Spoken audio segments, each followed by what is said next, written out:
السلام علیکم۔ اس ویڈیو میں ہم سورۃ الحجرات کی آیت نمبر 1 کے لفظ نمبر 10 کو سمجھیں گے۔ رسول ہی، اس کلمے کو اگر توڑا جائے تو یہ رسول اور ہی پر مشتمل ہے۔ رسول کا مطلب ہوتا ہے رسول، یہ اصل لفظ ہے اور اسے ہم نے کالے رنگ سے ظاہر کیا ہے۔ ہی کو سمجھنے کے لیے ہمیں پہلے ایک مثال کو سمجھنا ہوگا۔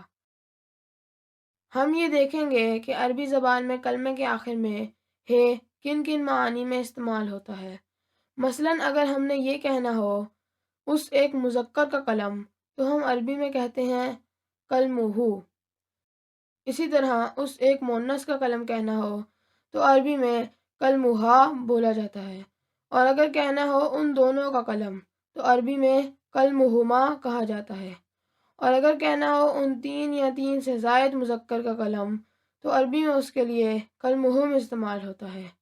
ان 3 یا 3 سے زائد مؤنث کا قلم کہنا ہو تو عربی میں قلمہن کا لفظ استعمال کیا جاتا ہے۔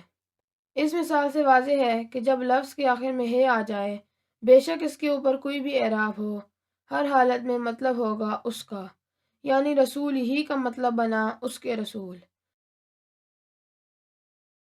یہاں یہ بات غور طلب ہے کہ عربی کا لفظ رسول اور اردو کا لفظ رسول دونوں کا مادہ رے، سین اور لام ہے، اور دونوں کا مطلب رسول ہے، لہٰذا عربی کا لفظ رسول اردو کا لفظ رسول بنا ہے۔ اردو میں اس کا ایک استعمال رسول اللہ بھی ہے۔